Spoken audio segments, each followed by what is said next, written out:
Bonjour, je vous présente aujourd'hui l'analyse technique du SP500 tradable à partir de la plateforme de CMC Markets. On va commencer par les précautions d'usage.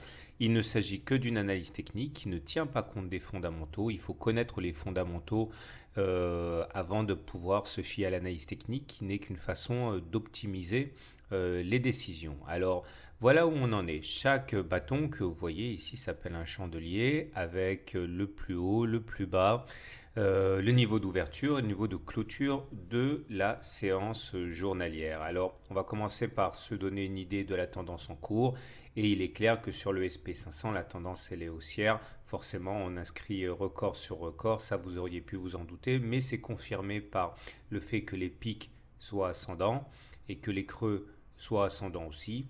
Et c'est également confirmé par le fait que nous soyons au-dessus d'une moyenne mobile à 150 jours qui monte et qui est actuellement pas à 1250 mais à 2040, ce qui signifie bien que nous sommes en tendance haussière.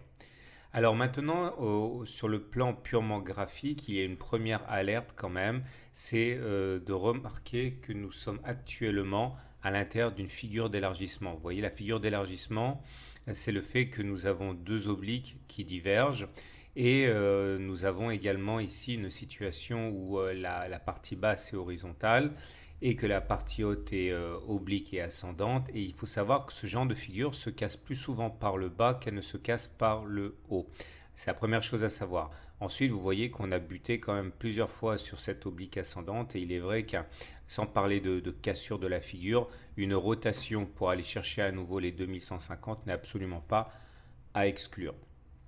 Par ailleurs, et si on regarde simplement la figure, les chandeliers japonais sans s'éterniser sur la figure d'élargissement, on a quelque chose qui peut s'apparenter ici à un rounding top, c'est-à-dire une sorte de sommet arrondi comme ça, et ça également c'est un petit peu préoccupant pour la suite.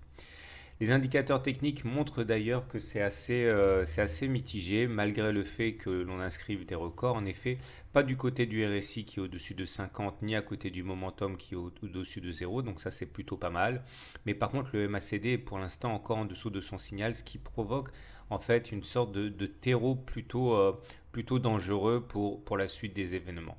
Donc, et pour terminer, regardons un petit peu l'Ishimoku. L'Ishimoku confirme que la tendance soit haussière, puisqu'on est au-dessus du nuage, avec la lagging span qui est au-dessus des cours. Donc quand les cours sont au-dessus du nuage et que la lagging span est au-dessus des cours, ça veut dire que la tendance elle est haussière. Maintenant, on a des résistances et des supports. Les supports ici correspondent à la Tenkan vers 2170 en cas d'attaque baissière et la Kijun vers 2140. Donc on a vraiment du support en cas d'attaque baissière et la tendance elle est haussière. Donc pour faire simple, pour l'instant en termes de tendance il n'y a pas de doute, ça reste toujours très haussier. Maintenant il faut remarquer plusieurs choses. Tout d'abord sur les indicateurs techniques il y a des divergences baissières. Vous voyez on a fait des plus hauts sur les cours et on n'a pas fait de plus haut ni sur le MACD ni sur le momentum. Ça s'appelle une divergence baissière, ça veut dire qu'il est dangereux d'acheter dans ce genre de circonstances. Donc oui, c'est haussier, mais attention, les signes de ralentissement commencent à se multiplier. Donc il faut vraiment faire attention pour la suite, surtout dans un contexte où on vient déjà d'inscrire